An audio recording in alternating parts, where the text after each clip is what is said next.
all you need to know, the Bloomberg Quint podcast that prepares you for the day's business. Good morning. This is the daily morning update from Bloomberg Quint, and I'm Alex Matthew. Today is the 3rd of July. Here's everything you need to know. I'm going to start today with news from the international commodity space. Oil had its worst reaction to an OPEC meeting in more than 4 years, with prices sliding just after the cartel agreed to prolong production curbs. That's as fears about the global economy mount. The latest cause of worry, aside from Bank of England Governor Mark Carney's warnings of a widespread slowdown, was data from the US. An indicator of US factory activity fell in June by less than forecast as output and jobs improved. But new orders stalled, highlighting the repercussions of trade uncertainty and slower growth abroad. The measure of new orders fell to 50. The reading is the lowest since December 2015. A reading below that mark signals contraction, while above means growth. The data is consistent with other reports showing widespread weakness in manufacturing from Europe to Asia, according to Bloomberg. Brent crude, which briefly breached $66 to a barrel, was back to under $63 this morning. Now, speaking of oil, Saudi Arabia is restarting preparations for a potential initial public offering of oil giant Aramco months before putting the planned listing on hold. That's according to people familiar with the matter who spoke to Bloomberg. Detailed work on the IPO may gain pace later this year or early next year. The revived IPO plan will still face significant hurdles, including the ability of the kingdom to achieve the $2 trillion valuation it's been seeking for the company. In another major development, this time from Europe, Christine Lagarde, who is the head of the International Monetary Fund, has been nominated to succeed Mario Draghi as the president of the European Central Bank. She will take over at a time when Draghi has already signaled that the Eurozone economy will need help, likely in the form of lower interest rates and possibly with the resumption of quantitative easing.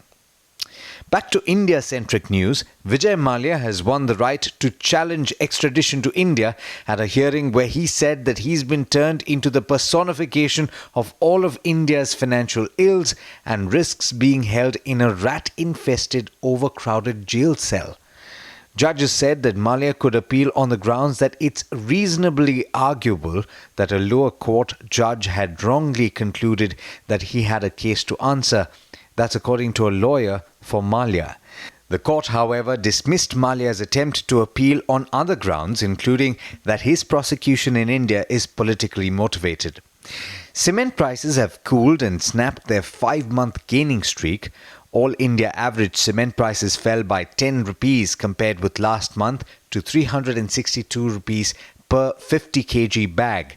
This after demand decelerated across the board due to labour shortage in the monsoon season and a slowdown in government projects after the 2019 Lok Sabha elections, according to a Bloomberg Quint survey of 13 dealers across 5 regions.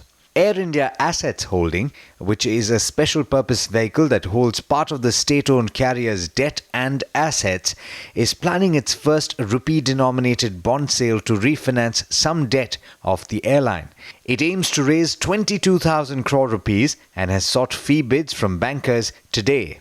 Out of the total, the company plans to raise 14,500 crore rupees through notes that will have a sovereign backing, while the government will fully service the remaining.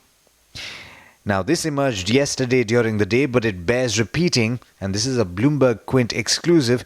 The panel set up to review the Reserve Bank of India's economic capital framework estimated that the transferable surplus, or the amount that the central bank could potentially pass on to the government, is close to 8,000 crore rupees. In international markets, US stocks posted modest gains, with all 3 averages gaining between 0.2 and 0.3%. Asian stocks have begun mixed, with the Japanese benchmark and the Kospi in South Korea lower by nearly 0.5%. And finally, there's news about the Cricket World Cup that's happening in England. India qualified for the semi-finals of the competition by beating Bangladesh by 28 runs yesterday. With that, it's over to Darshan Mehta for the trade setup for the day in India. Morning, Darshan. How are we looking today? Hi Alex, good morning. Good morning everyone. We are off to muted cues. Global cues are muted. The SGX Nifty is also indicating a muted outlook. But certain stocks that you need to watch out for. Mindtree will be in focus. L&T now holds over 60% stake in Mindtree post the open offer.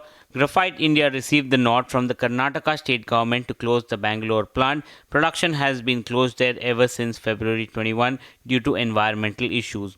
Tata Spun Giant says Tata Steel will subscribe to its full entitlement of rights in the issue, and Tata Steel will also acquire any additional rights equity share. Jammu and Kashmir Bank will be in focus. An FIR has been registered against the firm and officials of the bank by the Anti-Corruption Bureau of Kashmir. The account in question has already been declared as an NPA by the company, and the company says that adequate provisions have been made. Aditya Birla Fashion will be in focus. The board approved the takeover of entire stake in Jaipur e-commerce and TG Apparel for 104 crores. A bit of bulk deals. Bharat Financial Inclusion in with Goldman Sachs acquired 0.6% stake, and Integrated Core Strategy acquired 1.29% stake via block deal. Vanguard and iShare Coal Emerging Market Fund were the sellers. And in terms of brokerages, HSBC sees a 63% upside in Aster DM Healthcare. The target price is 205. They are saying both Middle East and Indian operations are moving ahead as planned, and Aster trades at over a 40% discount to global emerging market peers, and it's hard to ignore the valuation gap. Credit Suisse met Shriram Transport. The management expects volume to pick up in the second half due to BS6 immigration. FY20 growth is expected to be back-ended as per the management, and they believe that the discussions on merger with the group entities is still on. But there's much more you need to know before trade actually starts. For that, log on to our website bloombergquint.com and click on the All You Need to Know tab, and you will be prepared for morning trade. Thanks, Darshan. Well, that's all we have for you on this podcast, but as always, there's a lot more on the website bloombergquint.com, so do check it out. This is Alex Matthews signing off. Have a lovely day. I hope you enjoyed listening to All You Need to Know. Did you know that you can listen to the show on the IVM Podcast app? On the IVM Podcast app, along with this, we have a number of other shows which you think you'll enjoy. Listen to Cyrus Says with Cyrus Brocha as the host. Listen to Pesa Vesa with Anupam Gupta. The Scene and the Unseen with Amit Verma. Or Shunya One hosted by Shiladitya Mukhopadhyay and myself. Check out the IVM Podcast app to get more talk content that you will enjoy.